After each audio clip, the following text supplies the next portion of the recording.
cantó en las colinas de Austria, flotó sobre Londres en un paraguas, y encantó a generaciones con solo una mirada y una nota. Pero ahora, a sus 89 años, Julie Andrews ha confirmado por fin algo que los fans llevaban décadas susurrando. Y sí, es exactamente lo que todos sospechábamos. ¿Creciste viendo a Julie Andrews en la pantalla? Comenta 1 si es así, o 0 si estás descubriendo su magia ahora. Durante más de 70 años, Julie Andrews ha sido una de las estrellas más queridas de la historia del espectáculo. Pero detrás de las sonrisas, la gracia y la voz intemporal, siempre ha habido un misterio silencioso. ¿Por qué se alejó realmente del canto? ¿Qué sentía realmente por sus coprotagonistas? Y había algo que nunca compartió, hasta ahora. Un viaje a la música y la interpretación. El 1 de octubre de 1935, Julie Andrews nació como Julia Elizabeth Walls. Barbara Ward Morris, su madre, era una talentosa pianista que había aspirado a ser actriz de teatro. Edward Charles Walls, su padre, era profesor. Cuando estalló la Segunda Guerra Mundial, su matrimonio se acabó. Ted Andrews, un artista de vodevil canadiense, se casó con Barbara en 1943. Para la joven Julie, este matrimonio fue el punto de inflexión de su vida. Julie conoció el mundo de la música y la interpretación cuando Ted y Barbara viajaban por Inglaterra entreteniendo a soldados. Ella aprendió un secreto que le habían ocultado toda su vida cuando tenía 14 años. Su verdadero padre no era Edward Walls. El verdadero padre de Julie era un conocido de la familia con el que su madre tuvo una aventura. A pesar de la devastadora revelación, su relación con Edward Walls no cambió. Durante el resto de su vida, ella estuvo a su lado. Ted Andrews, su padrastro, desempeñó un papel decisivo en su educación musical. Pronto descubrió que tenía una voz extraordinaria. Su registro vocal era mucho mayor que el de la mayoría de los niños de su edad y su afinación era perfecta.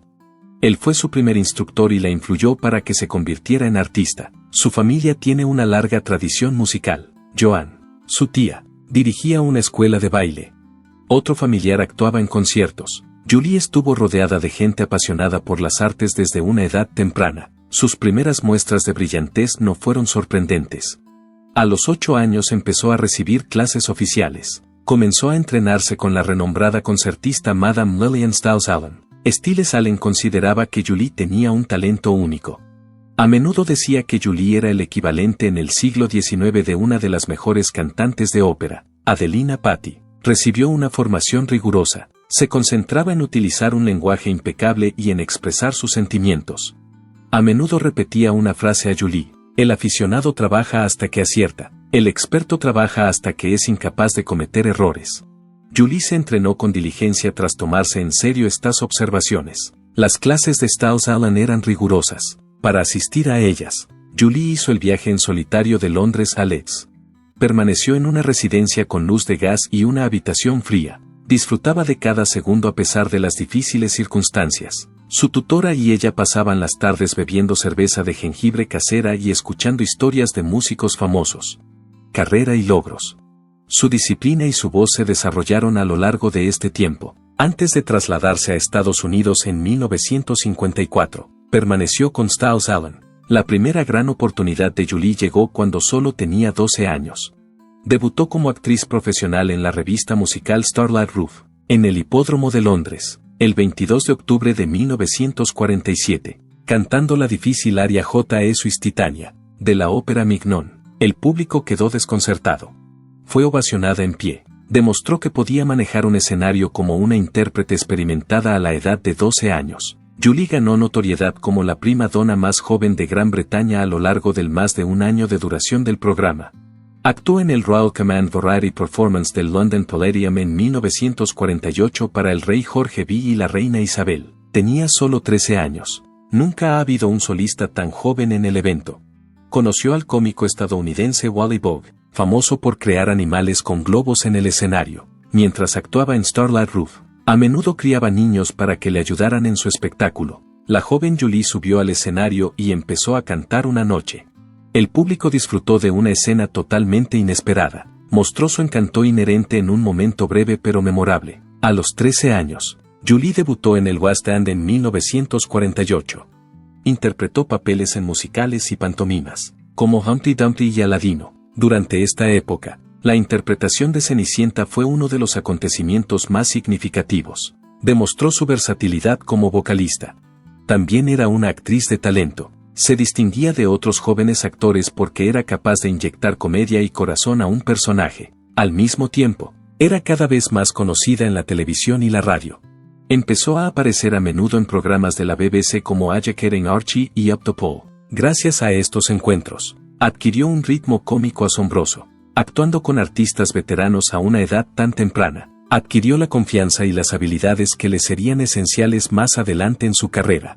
El 30 de septiembre de 1954, Julie Andrews debutó en Broadway, en el Teatro Real, con la obra The Boyfriend, El novio. A la edad de 19 años, interpretó a Polly Brown, una joven de los años 20 que soñaba con un romance en la Riviera Francesa. Andrews aportó algo único al escenario de Broadway, aunque la obra ya era un éxito en Londres. Era difícil ignorarla por su carisma y su voz suave y clara. La crítica le prestó atención. En 1955, recibió el premio Theatre World al mejor debut en Broadway. Algunas personalidades muy destacadas también se sintieron atraídas por su interpretación. El papel de Eliza Doolittle, una florista de Cockney que se transforma en una refinada dama, fue muy buscado por los creadores de My Fair Lady. Necesitaban a alguien capaz de interpretar papeles emocionalmente complejos y exigentes. Andrews fue elegida para el reparto y la producción de Broadway se estrenó el 15 de marzo de 1956. Noche tras noche, el público fue testigo de su cambio de áspera y sin pulir a elegante y exquisita sobre el escenario. Canciones como Wouldn't It Be Lovely y I Could Have Danced All Night se convirtieron rápidamente en éxitos. Durante sus 2.717 representaciones, la producción se convirtió en uno de los musicales más longevos de Broadway. Andrews recibió una nominación a la mejor actriz de musical, su primer premio Tony. Sin embargo, mucha gente ignora que no fue la primera elegida por Eliza. Mary Martin, una intérprete más conocida, fue la primera en recibir el papel, pero lo rechazó. La vida de Andrews se vio alterada por esa elección. Cuando llegó el momento de rodar My Fair Lady, Hollywood tenía otras ideas a pesar de su triunfo. Audrey Hepburn sustituyó a Andrews. La elección fue polémica. Andrews había demostrado que podía cantar bien las canciones, pero la voz de Hepburn fue duplicada por otra vocalista. Aunque muchos pensaron que Andrews debería haber interpretado el papel, ella consiguió un logro aún mayor. El 3 de diciembre de 1960 interpretó a la reina Ginebra en el musical Camelot, basado en el mítico reino del rey Arturo, junto a Robert Goulet como Lancelot y Richard Burton como Arturo. En la serie había romance, drama y angustia. Andrews hizo de Ginebra algo más que un simple interés romántico, añadiendo gracia y matices a su papel. Fue nominada de nuevo a la mejor actriz de musical en los premios Tony. Camelot se asoció con la administración de John F. Kennedy durante este periodo. Su esposa, Jacqueline Kennedy, relacionó su liderazgo con la historia del reino del rey Arturo tras su asesinato en 1963, describiéndolo como un único y fugaz destello conocido como Camelot. El significado del musical cambió por completo, y la contribución de Andrews al mismo pasó a formar parte de su legado. Andrews ya había abandonado Broadway cuando Hollywood la llamó. El 31 de marzo de 1957 participó en una retransmisión en directo de La Cenicienta de Rodgers y Hammerstein en la CBS. No se trataba de un musical que ya se hubiera hecho. Fue compuesta especialmente para la televisión. Más de la mitad de la población estadounidense de la época, es decir, más de 107 millones de personas, la sintonizaron. Fue un gran triunfo. Las canciones se convirtieron en favoritas tras la sentida y encantadora interpretación de Andrews. Fue nominada a un Primetime Emmy a la mejor interpretación femenina. Ella estaba lista para la gran pantalla en 1964. Para el papel de Mary Poppins, Walt Disney había estado buscando a la actriz ideal. Buscaba a alguien con una presencia fuerte, un poco de picardía y una voz encantadora. Andrews lo tenía todo. La película fue un gran éxito cuando se estrenó el 27 de agosto de 1964 y recaudó $31 millones en taquilla. Su actuación fue sobresaliente. Canciones como Supercalifragilisticexpialidocious y A Spoonful of Sugar se hicieron muy conocidas. Andrews ganó el Oscar a la mejor actriz en la 37ª edición de los premios de la Academia. En 1965, no solo ganó, sino que derrotó a Audrey Hepburn, la actriz que la había interpretado en My Fair Lady, lo que lo convirtió en un momento crucial. Hollywood la había juzgado mal, como demostró la victoria. Su segunda película tuvo mucho más éxito. Tras su estreno el 2 de marzo de 1965, Sonrisas y Lágrimas recaudó $286 millones en todo el mundo, convirtiéndose en una de las películas más taquilleras de la historia. Interpretó a María von Trapp, una joven monja que se convierte en institutriz y utiliza la música para transformar la vida de una familia austriaca. A pesar de que la película se basaba en un relato histórico, Andrews consiguió que María se sintiera genuina, dulce, poderosa y llena de placer. La toma inicial, en la que María da vueltas en la cima de una montaña, no solo era visualmente impresionante, sino también muy difícil de rodar con eficacia. La fuerza del viento generado por las aspas del helicóptero con el que se tomó la fotografía la tiró repetidamente al suelo.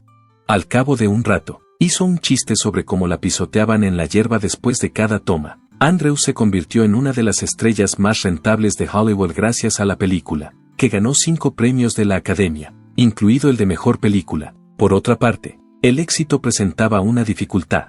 En ese momento, ya había interpretado 2 adorados papeles de niñera seguidos, y a muchos les preocupaba que se volviera anodina. Era consciente de que tenía que demostrar que era capaz de hacer más. Más tarde, en 1964, interpretó un personaje radicalmente distinto al que había interpretado anteriormente en The Americanization of Emily, que interpretó junto a James Garner. En esta película, ambientada en la Segunda Guerra Mundial, se presenta una visión aguda y en ocasiones dura del patriotismo y la guerra. Emily Barham, una viuda británica que acaba enamorándose de un marino estadounidense, fue interpretada por Andrews. Fue su primer papel dramático importante, y demostró que era capaz de interpretar algo más que musicales. Tras ella, se estrenó el thriller de Alfred Hitchcock Cortina Rasgada, ambientado en la Guerra Fría. El 14 de julio de 1966 se estrenó la película, protagonizada por Paul Newman y Julie Andrews. Para asegurarse el éxito en taquilla, Universal Pictures insistió en contratar a 2 actores famosos. Hitchcock, por su parte, no estaba satisfecho con el resultado. Según los informes, opinaba que ambos actores eran demasiado pulidos para la narrativa de espionaje que realmente pretendía representar. Aunque fue recibida con diversas reacciones por parte de la crítica, la película fue un éxito comercial, ya que recaudó $13 millones en todo el mundo a pesar de contar con un presupuesto de solo $3 millones. Cuando el año llegaba a su fin, Andrews se encargó de Hawái, un drama histórico épico basado en la novela escrita por James Mechner. La película se estrenó el 10 de octubre de 1966 y contó con un presupuesto de $15 millones, el mayor de todas las que se estaban produciendo en aquel momento. Se convirtió en la película más taquillera del año tras alcanzar un total nacional de $34,5 millones. Jerusha Bromley Hill, una dama que llega a Hawái en el siglo XIX para acompañar a su marido en su viaje misionero, fue interpretada por Andrews. La producción fue todo un reto. El equipo se vio sometido a fuertes lluvias e incluso recibió avisos de maremotos, lo que provocó continuos retrasos.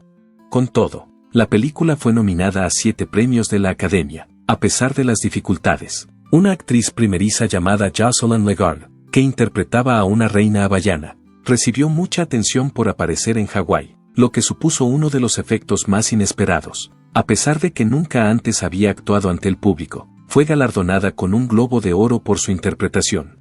A pesar de que Andrews era la protagonista, la actuación de Legarde se convirtió en uno de los aspectos más comentados de la película. Durante su etapa en Hollywood, Julie Andrews fue una de las actrices más famosas. Se convirtió en un nombre familiar gracias a la película Mary Poppins, 1964, y la película Sonrisas y Lágrimas, 1965, la elevó a la categoría de leyenda.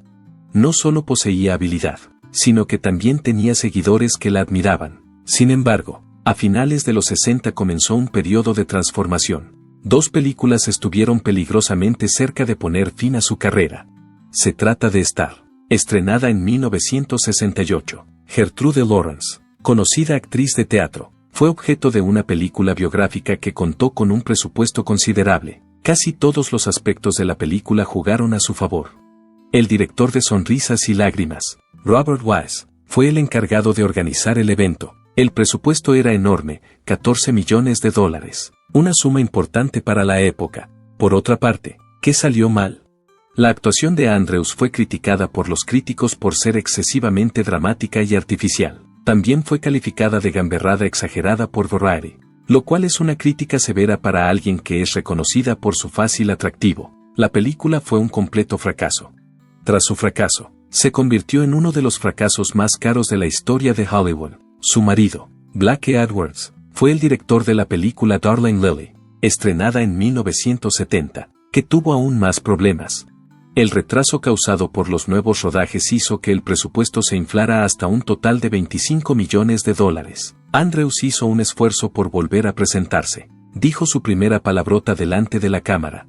En una escena, hizo un striptease que escandalizó al público, que siempre la había visto como una figura de moral intachable. Sin embargo, no funcionó. La película fue un fracaso.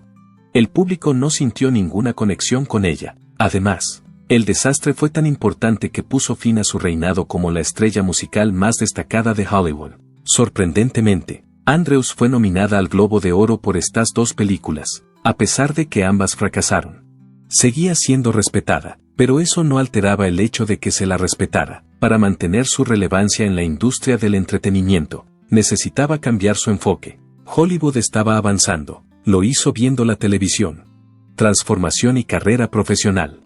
En 1972 comenzó a actuar en Julie Andrews Hour, un programa de variedades que le permitía demostrar sus habilidades en otros ámbitos además del musical. Era algo poco común para la época, pero la ABC creyó tanto en ella que le ofreció un contrato de 5 años. Fue el 13 de septiembre de 1972 cuando el programa hizo su debut. Incluía actuaciones cómicas e invitados especiales, así como canciones musicales de su época en Broadway y en la industria cinematográfica. Algunos la elogiaron. Quienes la escucharon alabaron su carisma, su voz y su capacidad para hacer algo más que cantar. Los índices de audiencia, en cambio, indicaban otra cosa. Los miércoles por la noche se emitía la serie, que competía con otros programas importantes. Le costaba atraer a una audiencia suficiente. El programa fue cancelado por la ABC en abril de 1973, tras solo una temporada y 24 episodios. A continuación, tuvo lugar un acontecimiento imprevisto. Cuando solo había transcurrido un mes, La Hora de Julie Andrews era el programa más popular de los premios Emmy.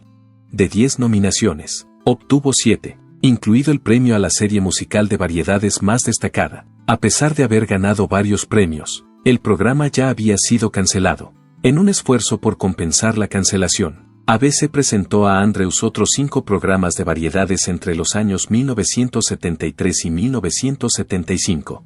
A pesar de que era un consuelo menor, era evidente, el mundo de la televisión no estaba en su destino. Se le exigía un nuevo curso de acción, y eligió uno inesperado.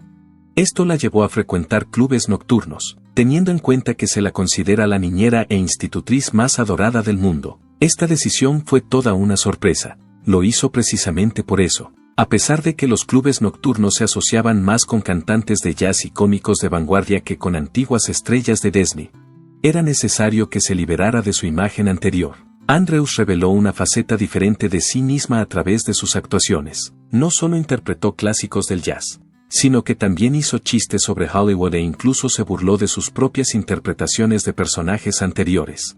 El público la consideraba algo más que una celebridad en el mundo del teatro musical. Poseía humor, delicadeza y versatilidad a partes iguales. Su versatilidad, que le permitía interpretar tanto arreglos de jazz como baladas de Broadway, le valió el aplauso de la crítica. Las actuaciones que ofreció en clubes nocturnos supusieron un nuevo comienzo para su carrera. Tras casi una década ausente de la corriente principal del éxito cinematográfico, regresó al cine. Ten era una comedia romántica dirigida por Blake Edwards y protagonizada por Dudley Moore y Bo Derek. Tuvo un papel en la película, que se estrenó en 1979. Más de $74 millones fue la recaudación total de la película en Estados Unidos. Exactamente lo que Andrews necesitaba. Después de eso, pasó a dirigir 2 películas más atrevidas. S.O.B. Una comedia sobre Hollywood, fue la primera película, estrenada en 1981. El público quedó sorprendido cuando Andrews apareció en topless en una de las escenas. Algo que nadie esperaba que hiciera. Era una forma de afirmación. Demostró que no estaba limitada por su imagen anterior y que era capaz de arriesgarse. Entonces, en 1982, apareció en la película Vector Victoria, que fue la película que realmente remodeló su carrera. Victoria Grant, una pobre cantante que dice ser el conde Vector Grozensky, un imitador masculino que actúa en los clubes nocturnos parisinos. Fue el personaje que interpretó. La función sirvió de ejemplo pionero. La identidad de género y la sexualidad se investigaron de una manera que Hollywood no había hecho en mucho tiempo. Los espectadores que antes la reconocían como Maria von Trapp ahora la veían en un personaje complicado y aventurero. La película fue un éxito comercial y de crítica, recaudando un total de $28 millones en Estados Unidos, por su interpretación en una comedia o musical. Andrews fue galardonada con el Globo de Oro a la Mejor Actriz. Además, fue nominada al Oscar a la Mejor Actriz. La propia película obtuvo 7 nominaciones a los premios de la Academia. Lo más significativo es que alteró la percepción que la gente tenía de Andrews. Ya no era solo la adorable institutriz que cantaba a los niños. Tenía un amplio espectro. Los personajes que podía interpretar eran atrevidos y sorprendentes. En su vida, Julie Andrews nunca se centró solo en alcanzar el estrellato. Una vida de estrellato y luchas personales. Fue una dama que soportó amores, desamores y problemas personales al tiempo que desarrollaba una profesión de renombre. Este fue el motor de su éxito. En 1959 se casó con Tony Walton, un escenógrafo y diseñador de vestuario que era admirador suyo desde que ella era una niña. Walton fue testigo de su actuación cuando Walton cumplió 11 años. En los años siguientes, su amistad acabó convirtiéndose en amor. Su matrimonio fue una fuente de imaginación y originalidad.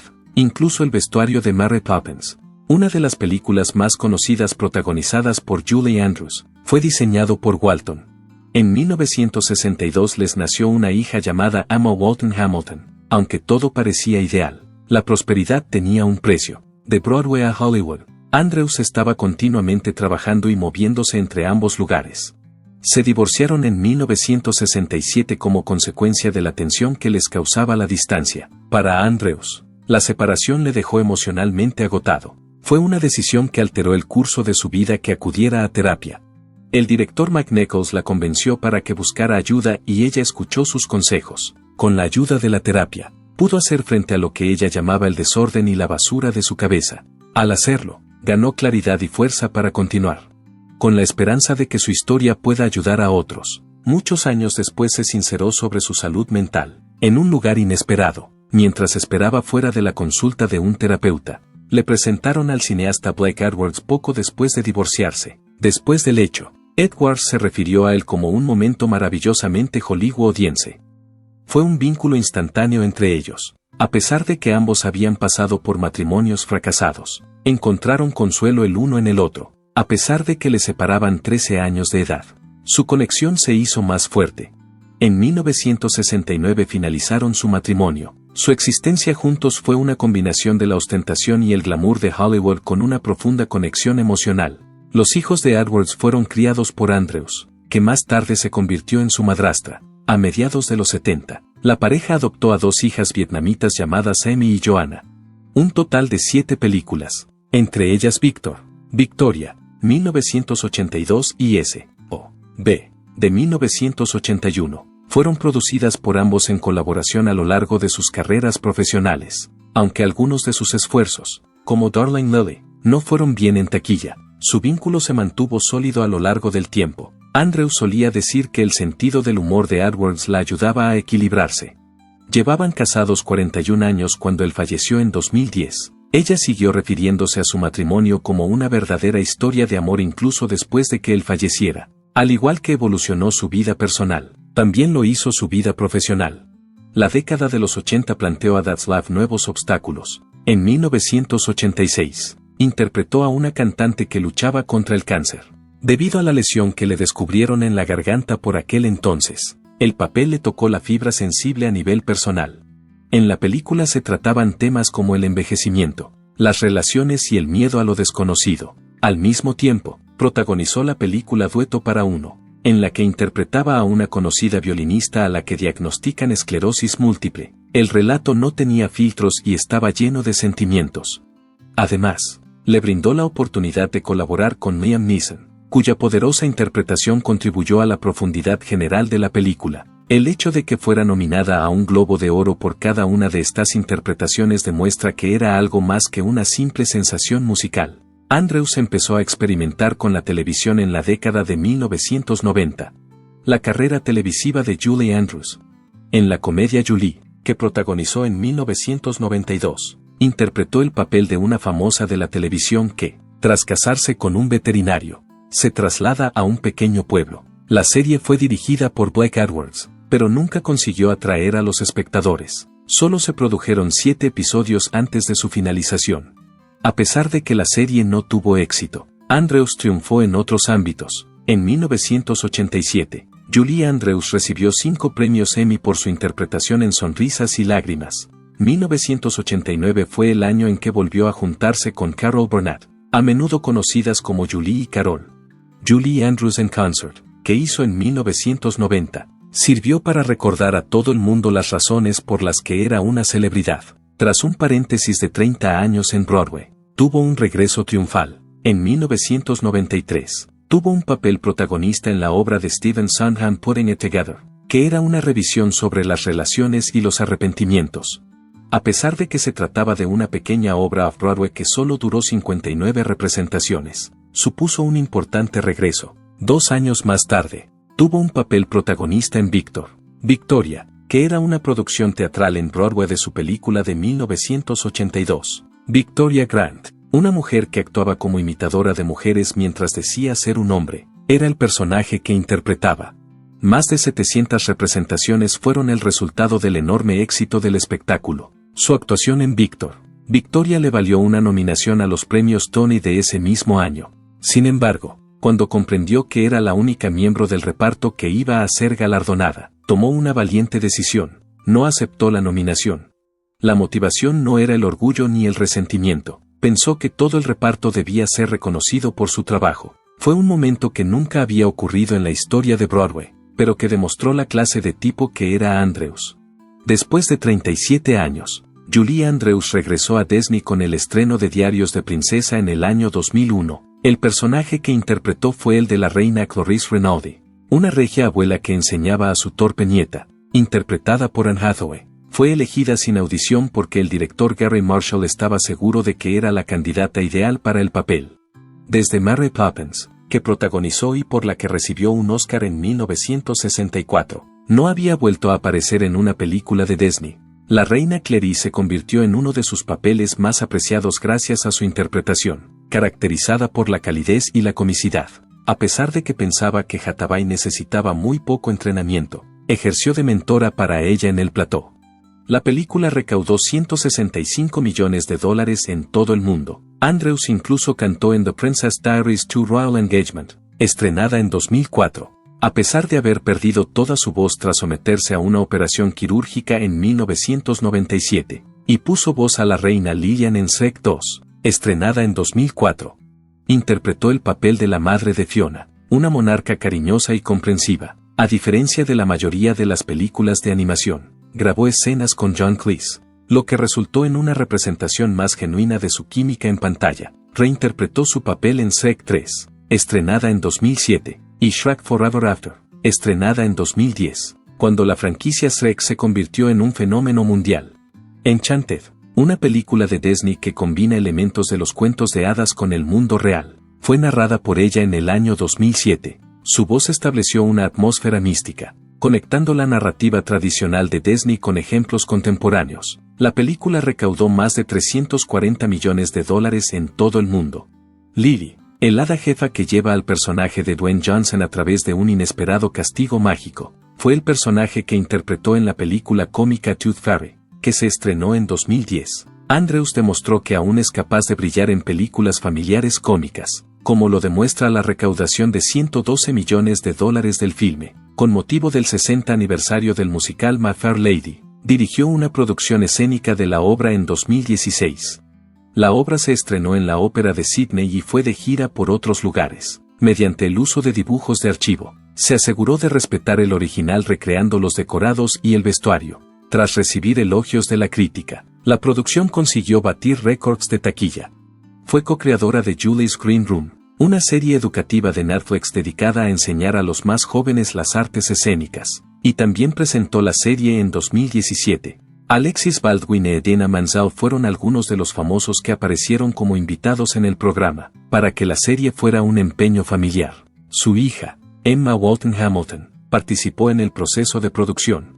La serie recibió 2 nominaciones a los Emmy diurnos. Cuando Julie Andrews cantaba, su voz tenía un aire místico. Mary Poppins y el sonido de la música serán siempre recordados gracias a su talento de soprano de 4 octavas. Pérdida de voz y legado. Sin embargo, en 1995, algo no iba bien. La tensión en su voz empezó a hacerse notoria mientras interpretaba a Dr. Victoria en Broadway. Al principio, no era más que una ronquera que desaparece con el reposo. Pero esta vez no fue así. En 1997, los profesionales médicos descubrieron una lesión en sus cuerdas vocales. Algunos la denominaron nódulos no cancerosos. Según algunos, se trataba de un pólipo benigno. Sin duda, los años de canto le habían pasado factura. Los médicos le aconsejaron reposo, pero ella buscaba una respuesta más permanente. El Hospital Mount Sinai de Nueva York fue el lugar donde la operaron en junio de 1997, con la intención de que fuera algo rutinario. Fue un tratamiento rápido que eliminó la lesión y le permitió recuperar la voz.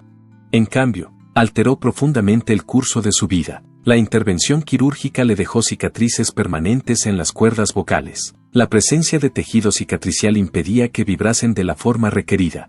Su voz, antes potente y clara, había desaparecido. Incluso el acto de hablar se convirtió en un reto. Los procedimientos quirúrgicos para las cuerdas vocales no eran tan sofisticados entonces. Algunas personas utilizan forceps. Algunos individuos recurrieron al láser. La probabilidad de cicatrización era alta en ambos casos. En una declaración posterior, Andrews afirmó que nunca había recibido una advertencia completa sobre los riesgos. En el año 1998, su marido, Blake Edwards, tuvo una discusión pública sobre los hechos ocurridos. En las palabras que ella más temía, le dijo que nunca volvería a cantar. Sintió como si hubiera perdido una parte de sí misma cuando perdió la voz. En diciembre de 1999 emprendió una acción judicial por negligencia médica contra el Hospital Mount Sinai y los 2 médicos que la atendían. Alegó que nunca se le informó de los peligros reales y que el procedimiento la había incapacitado para actuar bien. A pesar de que el asunto se resolvió en secreto en septiembre de 2000 por una cantidad que no se reveló, el daño no pudo deshacerse con ningún acuerdo. Pasó varios años buscando soluciones a sus preguntas, con la ayuda del Dr. Stephen Sietles, del Hospital General de Massachusetts. Se sometió a varias terapias y a 4 intervenciones quirúrgicas a partir del año 2000. Gracias a ellos, su voz mejoró un poco, pero no volvió a cantar. En 2002 empezó a dedicarse a ayudar a otras personas. Financió nuevas investigaciones sobre la restauración de la voz y colaboró con especialistas del Instituto Tecnológico de Massachusetts y la Facultad de Medicina de Harvard para reparar las cuerdas vocales lesionadas. Los investigadores estaban estudiando el uso de la tecnología láser y la ingeniería tisular. Tenía la esperanza de que, aunque ella no pudiera recibir ayuda, alguien más podría hacerlo. A pesar de todo, no tenía intención de desaparecer. Escribir resultó ser un nuevo interés para ella. Hay una colección de libros infantiles en cuya redacción han colaborado ella y su hija, Emma Walton Hamilton. Sin embargo, el hecho de haber perdido la voz la acompañaba por mucho que hubiera hecho. Es algo de lo que ella ha hablado libremente, refiriéndose a ello como uno de los desengaños más devastadores de toda su vida. A pesar de que Julie Andrews ha perdido su capacidad de cantar, su legado perdurará para siempre. Dejó una huella indeleble en el mundo con su voz. ¿Cuál es tu momento favorito de Julie Andrews? Déjalo en los comentarios. Jazz y Mary Poppins, sonrisas y lágrimas o algo menos conocido.